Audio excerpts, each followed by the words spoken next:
রাত 11টার দিকে আমার ফেসবুক আইডিতে জয়ী নামের একটি মেয়ে ইনবক্সে মেসেজ করে লিখেছে, আপনাকে আমি ভালোবেসে ফেলেছি, যদি পুরুষ হয়ে থাকেন আমাকে ফিরিয়ে দিবেন না আশা করি। মেয়েটার কথা শুনে আমি বড় মাপের একটা ধাক্কা খেলাম। এরকমভাবে কেউ কাউকে প্রপোজ করে এটা প্রথমবার দেখলাম, তাও আবার ঘটনাটা আমার সাথেই ঘটে গেল। মেসেজটা দেখে বেশ কিছুক্ষণ ধরে হতভম্ব হয়ে বসে রইলাম। কিছুক্ষণ পর মেয়েটার প্রোফাইল চেক করি, তার পিকচার দেখে চিনতে পারলাম সে আমার ছাত্রী। মানবিক বিভাগে পড়ে সে। ছাত্রী হয়ে কিভাবে শিক্ষককে প্রপোজ করে এটা আমার মাথায় ধরছে না। মেয়েটা এত সাহস পায় কই? ভাবলাম হয়তো মজা করছে, তাই তাকে আর কোনো রিপ্লাই দিলাম না। সকালে কলেজে পৌঁছে প্রথমে আমি সাহিত্য পাঠ ক্লাস নিতে ঢুকলাম ক্লাসরুম। ক্লাসে ছাত্রছাত্রীদের দিকে চুপ পড়া মাত্রই লক্ষ্য করলাম একদম আমার কাছের টেবিলের সামনে প্রথম বেঞ্চে জয়ীর সিট। সে দাঁড়িয়ে পড়েছে অন্য সব ছাত্রীদের মতো করে, আমাকে দেখে মুচকি হাসছে। ক্লাস শেষ করে জয়ীকে বললাম সবগুলো ক্লাস শেষে ক্যাম্পাসে আমার জন্য ওয়েট করবে। সে মাথা নাড়িয়ে হ্যাঁ উত্তর দিল। ক্লাস শেষে ক্যাম্পাসের একদম নিরিবিলি জায়গায় দাঁড়িয়ে আছি ছাত্রী মানে জয়ীর জন্য। কিছুক্ষণ পর জয়ী আমার সামনে এসে দাঁড়ালো। তার চোখ মুখ লাল হয়ে আছে, লজ্জামাখা মুখ নিয়ে মাথা নিচু করে দাঁড়িয়ে আছে আমার সামনে। তাকে দেখে মনে হচ্ছে সে লজ্জায় মরেই যাবে। তারপর ওকে নিচু গলাতেই বললাম, কি শুরু করেছো এসব? আমার আইডির ইনবক্সে কি লিখে পাঠিয়েছো?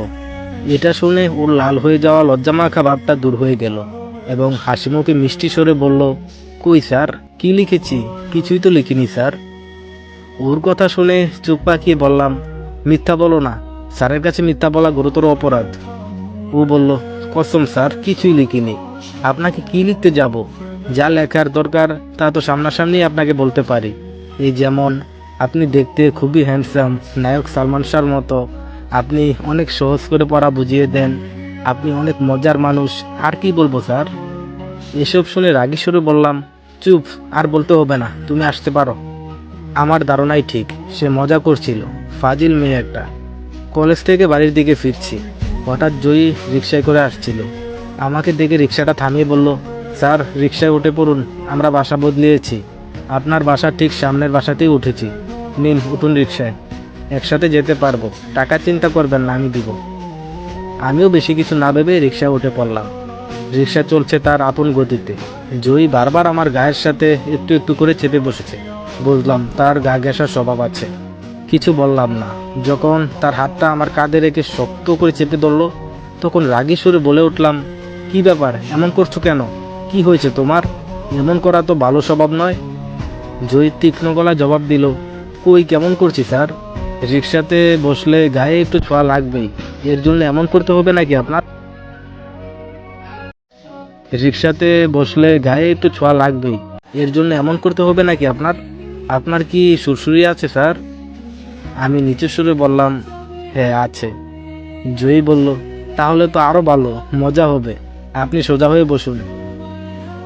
আমি রাগী সুরে বললাম, মজা হবে মানে? জয়ী বলল, কিছু না। তারপর দুজনে চুপ করে রইলাম। রিকশা থামলো। রিকশা থেকে নেমে বাসার ভিতরে ঢুকছিলাম, দেখি জয়ীও আমার সঙ্গে সঙ্গে ঢুকছে। ওকে বললাম, কি ব্যাপার, তুমি আসছো কেন? জয়ী জবাব দিল, চলেন বলছি। তারপর দুজনে ঢুকে পড়লাম বাসার ভেতর। জয়ী আম্মার কাছে গিয়ে আন্টি বলে জড়িয়ে ধরল। বুঝতে পারলাম হয়তো আম্মার সাথে ভাব জমিয়ে নিয়েছে। আম্মাকে বললাম, আম্মা চিনো নাকি ওকে? আম্মা জবাব দিল, আমাদের বাসায় কাল বিকেলে এসে উঠেছে, থাকবে এখানে, আমাদের গ্রামের মেয়ে। জয়ীর দিকে আর চোখে তাকিয়ে আম্মার কথার জবাব দিলাম, কাল উঠেছে বাসায়, অথচ আমি কিছুই জানলাম না। আম্মা বলল, তুই জানবি কেমনে, তুই তো সেই রাত 9টায় বাসায় এসেছিলি। তারপর আর কিছু না বলে ফ্রেশ হতে চলে গেলাম। ফ্রেশ হয়ে খেতে বসলাম। জয়ীও টেবিলে বসে পড়ল। আম্মা খাবার দিচ্ছিল।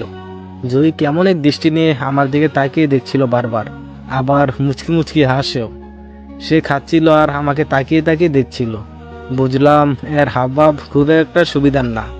আম্মাকে বললাম, আম্মা জয়ীর জন্য পাত্র দেখো, ওর বাবা মাকে আমি ম্যানেজ করব। এই মেয়ে লেখাপড়া কিছুই করে না, তাড়াতাড়ি বিয়ে দিয়ে দিলে ওর বাবা মা নিশ্চিন্তে থাকবে। আম্মা কোনো জবাব দিল না।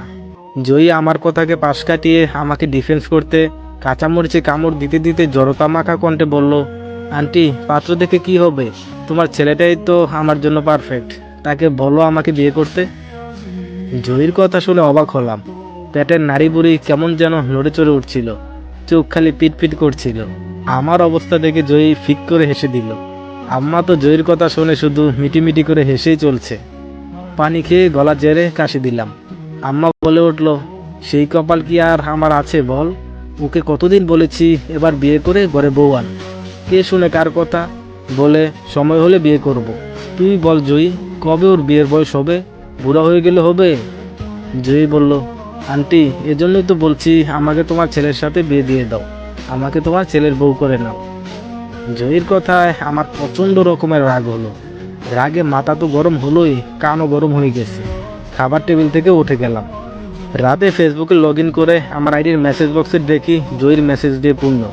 শুধু লেখা, শালা আমাকে রেখে অন্য কোনো সতীনরে যদি বিয়ে করস তোর খবর আছে বলে দিলাম, আমাকে তুই চিনিস না, কথাটা মাথায় রেখে দিবি।